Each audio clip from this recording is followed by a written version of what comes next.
நீங்கள் அளக்கிற விதத்தை கவனித்து பாருங்கள். எந்த அளவினால் அளக்கிறீர்களோ அந்த அளவினால் உங்களுக்கும் அளக்கப்படும். 1 லட்சம் ரூபா ஆண்டவர் தந்தா ஆண்டருக்கு பாதி எனக்கு பாதி சொல்லுங்க. 2 லட்சம் ஆண்டவர் கொடுக்குறாரா?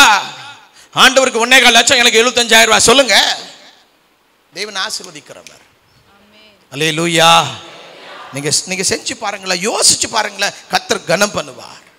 கர்த்தர் கனம் பண்ணுவார். நிறைய நேரத்தில் நம்ம என்ன பண்ணுவோம் தெரியுமா? கணக்கு பார்ப்போம். எப்படி உட்காந்து கணக்கு பார்ப்போம்?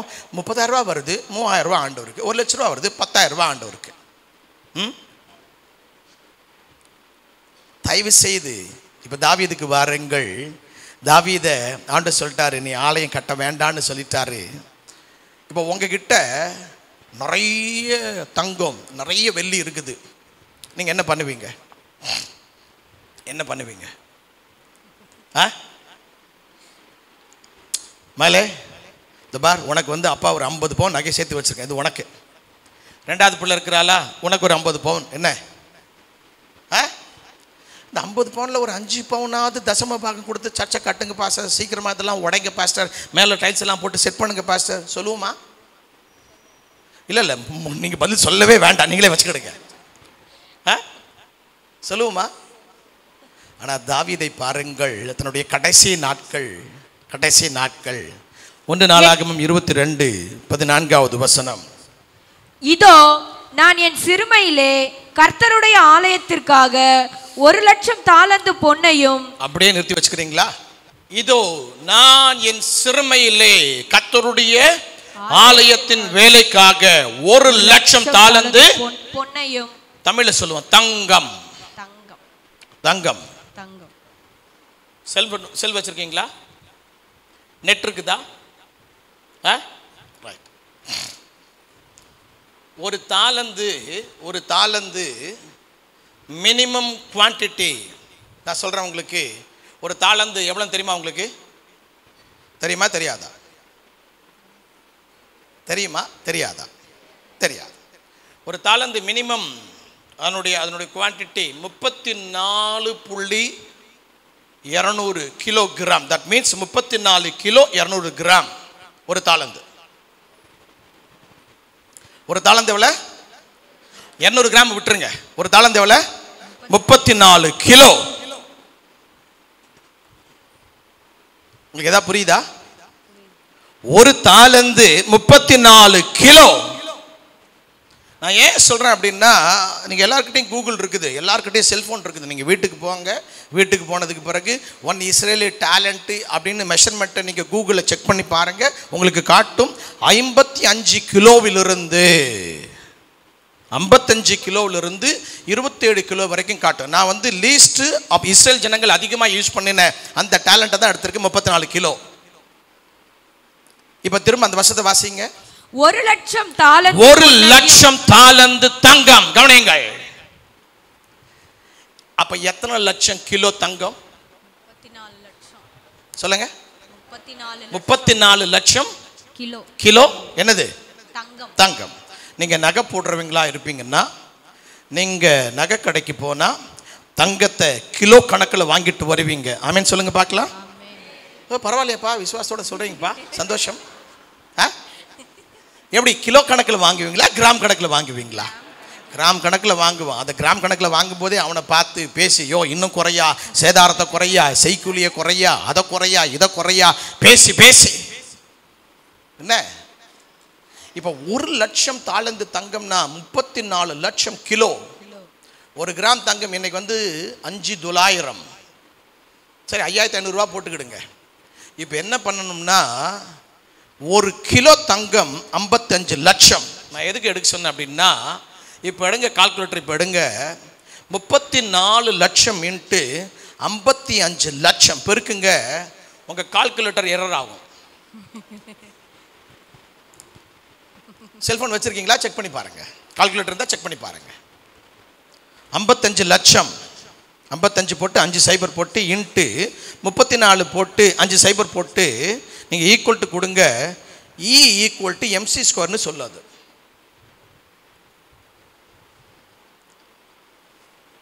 என்னப்பா சொல்லுது? என்ன சொல்லுது? எரரா? எரரா இல்லை இ ஈக்குவல் எம்சி ஸ்கொயர் என்னப்பா காட்டுது? போயிட்டே இருக்குது. யோசிச்சு பாருங்க, அந்த மனுஷன் கர்த்தருடைய ஆழத்தை எப்படி நேசிருக்கிறார். அல்லேலூயா. 1,00,000 தாலந்து தங்கம், 34 லட்சம் கிலோ தங்கம், 10 லட்சம் தாலந்து வெள்ளி. நான் மெஷர்மெண்ட் போடலை. விலையேற பெற்ற கற்கள் மெஷர்மெண்ட் போடலை.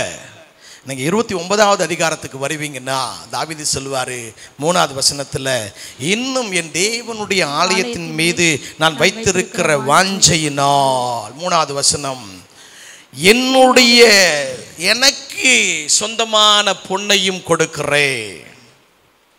Great love. உங்களுக்கு ஆசீர்வாதம் வேணுமா? நீங்கள் ஆசீர்வதிக்கப்படணுமா? நீங்கள் உயர்த்தப்படணுமா? நீங்கள் மேன்மையை சுதந்திரிக்கணுமா?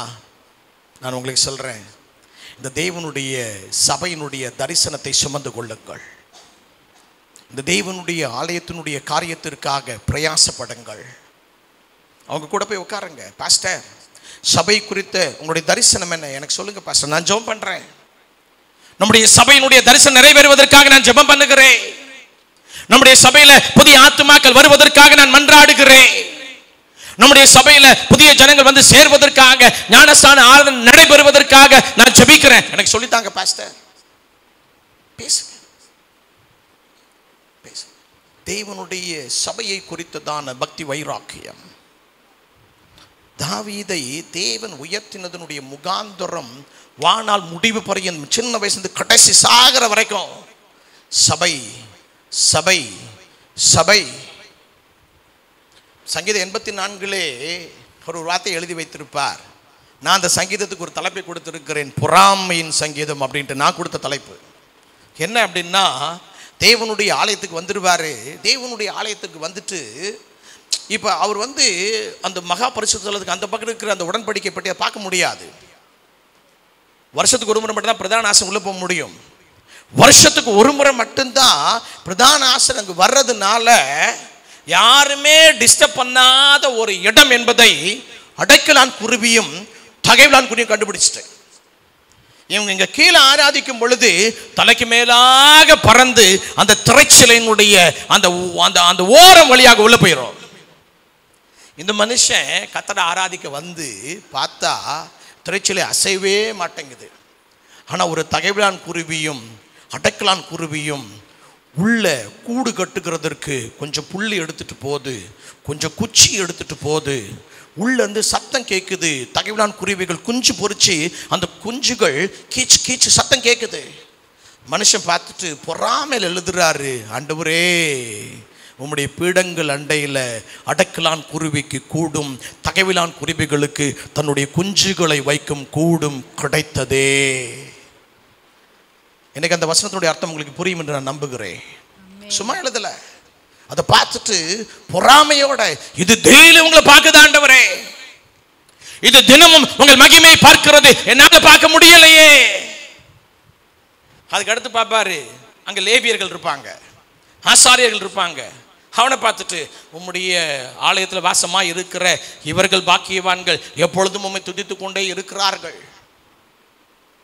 திடீர்னு யோசனை வருது, பரவாயில்ல, அவரை அறிந்து கொள்ளக்கூடிய பாக்கியம் நமக்கு கிடைச்சிருக்குது, அவருடைய ஆலயத்திற்கு வந்து அவரை ஆராதிக்கக்கூடிய பாக்கியம் நமக்கு கிடைத்திருக்கிறதே, இது போதும் என்று சொல்லி 10வது வசனத்தை சொல்லுவார், 1000 நாளை பார்க்கிறோம் உம்முடைய பிரகாரங்களிலே செல்லுகிற அந்த ஒரு நாள் எனக்கு நல்லது, ஆகாமிய கூடாரங்களில் வாசமாய் இருப்பதை பார்க்கிறோம் என் தேவனுடைய ஆலயத்தின் வாசற்படியில்.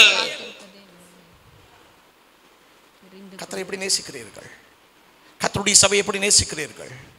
இந்த வருஷம் முடிவதற்குள்ளாக ஆண்டவரே என்னுடைய சபையை நேசிக்கிறதை வெளிப்படுத்தும்படிக்கு எனக்கு 2 ஆத்துமா. மறந்துடாதீங்க இந்த தரிசனத்தை. தாவீதுக்கு சபை கட்டப்பட வேண்டும், தேவனுடைய உடன்படிக்கை பெட்டி திரும்ப கொண்டு வரப்பட வேண்டும், அதுதான் தரிசனம். இந்த தரிசனத்தை விட்டு அவர் வெளியே வரவே இல்லை. அது மைண்ட்ல இருந்தபடியினால தேவன் அவருக்குள்ள கிரியை செய்து அவரை உண்மை உள்ளவராய், அவருக்குள்ள கிரியை செய்து அவர் மீது அபிஷேகத்தை விளங்க பண்ணி, அவர் மூலமாய் ஆராதிக்க வைத்து, அவர் மூலமாய் கர்த்தருடைய வார்த்தைகளை பேச வைத்து, அவர் மூலமாய் கர்த்தருடைய சித்தத்தை நிறைவேற்ற வைத்து,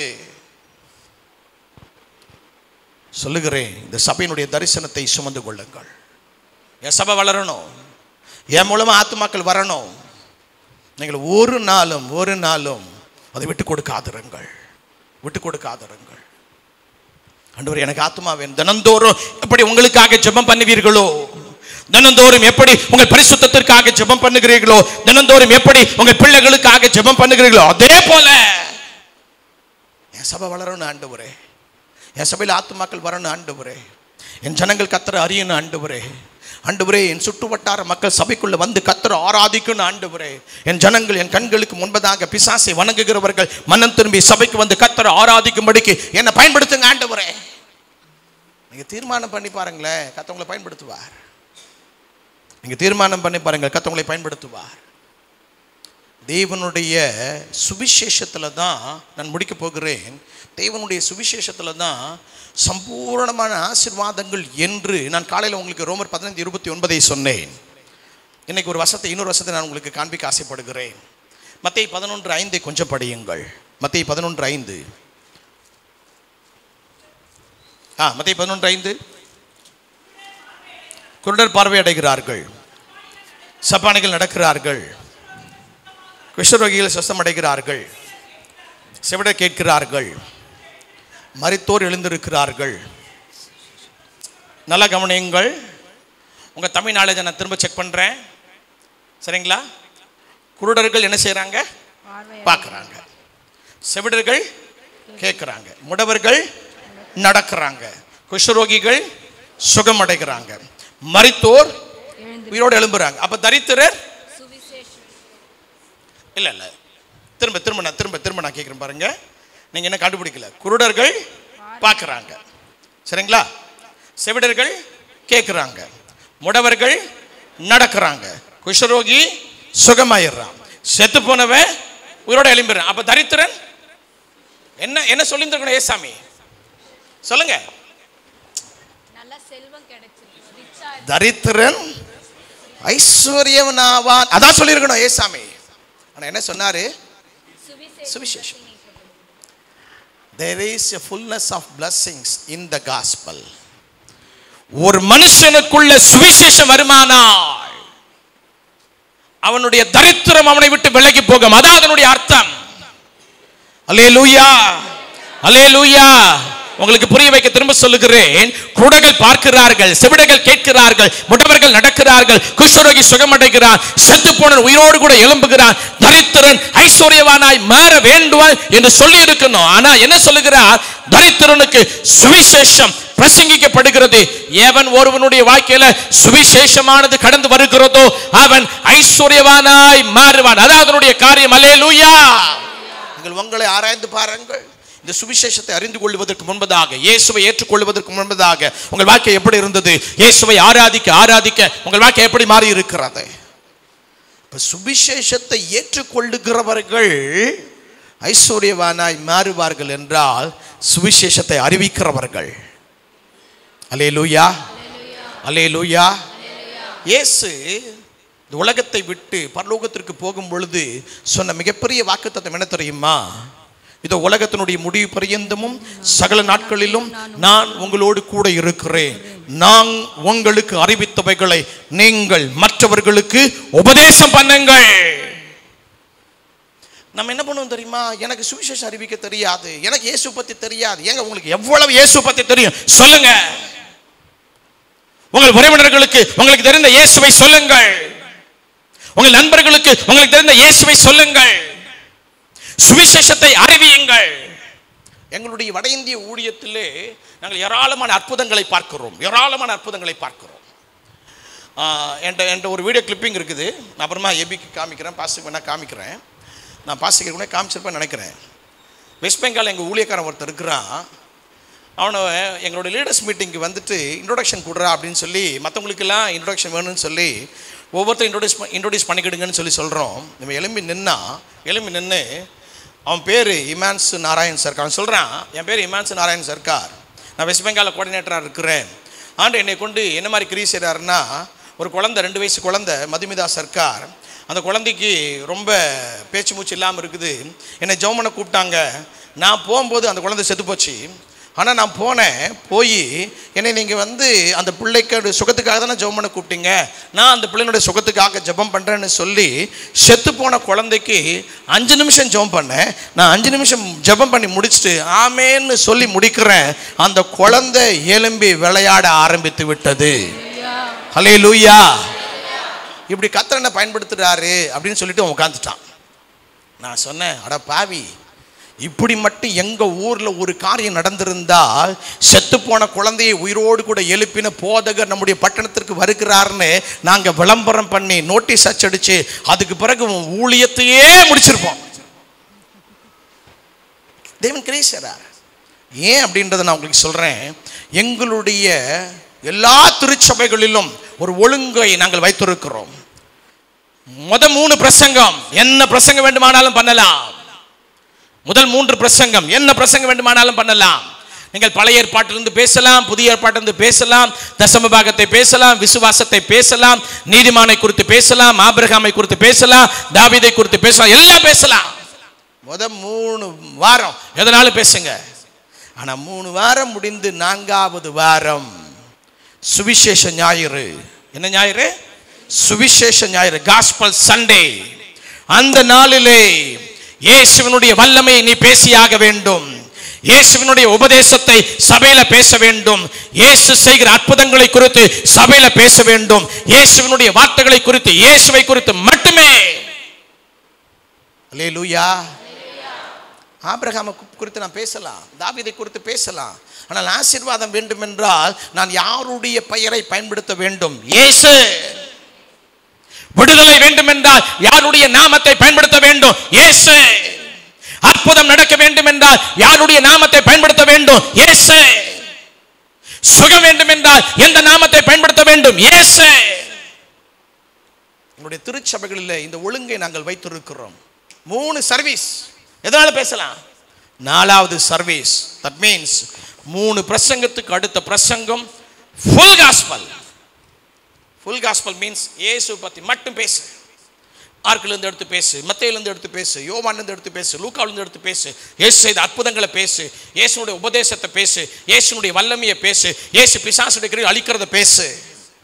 அந்த சுவிசேஷ ஞாயிறுக்காக ஜெபம் பண்ணி ஆயத்தமாகுங்கள். அந்த நாளிலே அற்புதங்கள் நடக்கும்படிக்கு ஜெபம் பண்ணி ஆயத்தமாகுங்கள். வந்து நின்று தேவனுடைய வார்த்தையை வைராக்கியத்தோட, வல்லமையோட, சந்தேகப்படாமல் நீங்க பேச பேச பேச அற்புதங்கள் நடக்கும். அதை நாங்கள் சொல்லிக் கொடுத்தபடினால ஒவ்வொரு மாதத்திலும் அந்த சுவிசேஷ ஞாயிறின் மூலமாக ஏராளமான ஜனங்கள் அற்புதத்தை, விடுதலையை, சுகத்தை பெற்றுக்கொண்டு சபைக்குள்ள வந்து சேர்ந்து கொண்டே இருக்கிறார்கள். அல்லேலூயா. நான் உங்களுக்கு சொல்றேன், உங்க வீட்டில் இயேசு பத்தி பேசுங்க. குடும்பமா உட்காருங்க, குடும்பமாய் உட்கார்ந்து உங்கள் பிள்ளைகளுக்கு இயேசுவின் உபதேசத்தை பேசுங்கள். உங்கள் பிள்ளைகளுக்கு இயேசுவின் அற்புதத்தை பேசுங்கள். உங்கள் பிள்ளைகளுக்கு இயேசுவின் அன்பை பேசுங்கள். உங்கள் பிள்ளைகளுக்கு இயேசு எப்படி விடுதலை கொடுக்கிறார் சொல்லிக் கொடுங்கள். உங்கள் பிள்ளைகளுக்கு இயேசு எப்படி உயர்த்துகிறார் சொல்லிக் கொடுங்கள். உங்களை குறித்து ஒரு மிகப்பெரிய நோக்கத்தோடு கூட தேவன் இந்த தலைமுறைக்கு உங்களை அனுப்பி வைத்திருக்கிறார். இந்த சபையானது இன்னும் வளர்ந்து பெருக வேண்டும். இந்த சபையானது இன்னும் ஏராளமான ஆத்துமாக்களால் நிரம்பி வழிய வேண்டும். ஆமே, ஹல்லேலூயா. ஆண்டவரே, இந்த தரிசனத்துக்கு என்ன பயன்படுத்தும்? இந்த தரிசனத்தின் நிறைவேறும்படிக்கு என் மூலமாய் உம்முடைய வல்லமை வெளிப்படட்டும். தாவீதை போல ஆண்டவரே, என் சபையினுடைய காரியத்திற்காக நான் செயல்படுவேன். தீர்மானம் பண்ணுங்கள். ஆண்டவர் உங்களை தாவீதை போல உயர்த்தி கனம் பண்ணுவார். அல்லேலூயா. ஆண்டவர் வேதத்தில் யாருக்குமே கொடுக்காத ஒரு காரியத்தை தாவீதுக்கு கொடுத்திருப்பார். தாவீதின் குமாரனுக்கு ஓசன்னா. மேசியா தாவீதின் குமாரன். அந்த ஒரு பெயருக்கு அவ்வளவு கணம் கொடுத்திருப்பார். தாவீதினுடைய காரியம். ஒரு குருடன் பிச்சை கேட்டுக் கொண்டிருப்பான், அவன் கூப்பிட்டு கொண்டே இருப்பான். எல்லாரும் அமைதியாருங்க சொல்லிக்கொண்டே இருப்பார்கள். திடீர்னு அந்த குருடன் சத்தமாய் கூப்பிடுவான், தாவீதின் குமாரனே. நின்னுருவாரு. தாவீதின் குமாரன் சொன்ன நின்னுட்டார். நின்று அற்புதம் பண்ணிட்டு அடுத்த காரியம். தாவீதை அவ்வளவாய் கனம் பண்ணி வைத்திருக்கிறார். நான் சொல்றேன், உங்களை தேவன் உயர்த்துவார், உங்களை தேவன் மேன்மைப்படுத்துவார், உங்களை தேவன் கனம் பண்ணுவார். நீங்கள் யோசித்து கூட பார்த்துராத உயர்ந்த ஸ்தலங்களில் உங்களை தேவன் வைத்து கனம் பண்ணுவார். அப்படி கனம் பண்ணும்படிக்கு இந்த திருச்சபைக்கு ஆத்துமாக்களை ஆதாயம் பண்ணி கொண்டு வாருங்கள். ஆமென். உங்களுக்கு சவுத் கொரியா பாலியாங்குச்ச பாஸ்டர் பற்றி கேள்விப்பட்டிருப்பீங்க. அவருடைய சபையில் ஏராளமான கோடீஸ்வரர்கள் இருக்கிறாங்க அப்படின்றத நீங்கள் கேள்விப்பட்டிருப்பீங்க. ஆனால் அந்த கோடீஸ்வரர்கள் எல்லாம் ஒரு காலத்திலே தரித்திரத்தில் வாழ்ந்தவர்கள். பாஸ்டர் பாலியாங்கிச்சோடு கூட இணைந்து கொண்டு அவர்கள் சுவிசேஷத்தை கிராமங்களில், வீடுகளில், பிரேய செல்லுகளில், தெருக்களில் அறிவிக்கும்படிக்கு தீர்மானம் பண்ணி செயல்பட அந்த சபையும் பல மடங்கு வளர்ந்து பெருகினது. அப்படி ஆரம்பத்தில் இருந்ததான அந்த சபையினுடைய அந்த ஆரம்ப கால விசுவாசிகளும் வர வர வர வர மிகப்பெரிய கோடீஸ்வரர்களாக மாறினார்கள். அல்லேலூயா, அல்லேலூயா. நான் ஒரு 5 வருஷத்துக்கு முன்னாடி நான் சவுத் கொரியா போயிருந்தேன். அங்கே நடக்கிற ஆராதனையை பார்த்து விட்டு ஓன்னு அழுதேன். -3 டிகிரி குளிரில் 5 மணிக்கு முதல் சர்வீஸ்க்கு ஜனங்க வெளியே காத்து கொண்டு இருக்கிறார்கள். -3 டிகிரி. நான் மார்ச் மாதம் போயிருந்தேன்.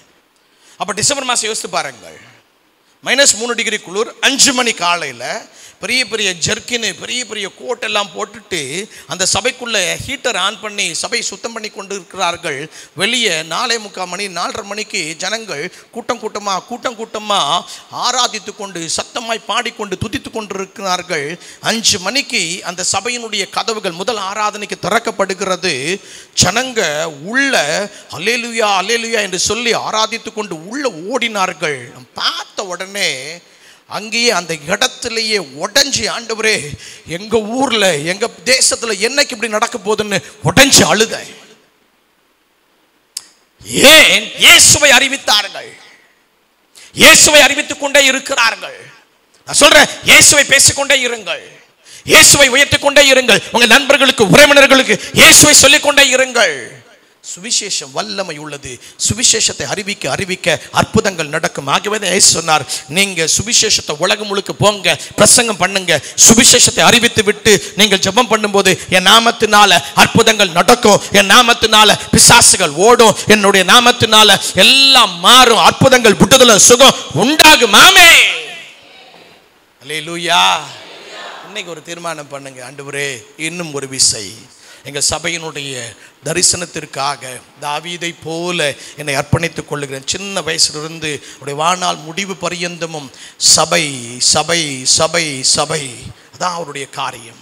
ஆகவே தான் கர்த்தர் மேன்மையாக வைத்தார். உங்களை கர்த்தர் அப்படி வைக்கும்படிக்கு விரும்புகிறார். அவருடைய வாக்குத்தத்தம் என்ன தெரியுமா? தாவீது கருளின நிச்சயமான கிருபைகளை நான் உனக்கு நித்திய உடன்படிக்கையாக ஏற்படுத்துகிறேன். நம்ம எல்லாரும் ஜெபம் பண்ணும்படிக்கு முழங்கார் படியிடலாம். ஆமீன். முடியாதவர்கள் எழும்பி நின்று கொள்ளுங்கள். ஆமீன். ஹல்லேலூயா. நன்றி ஆண்டவரே. அன்பின் பரலோக பிதாவே, நாளிலே கேட்ட சத்தியத்திற்காய் ஸ்தோத்திரம்.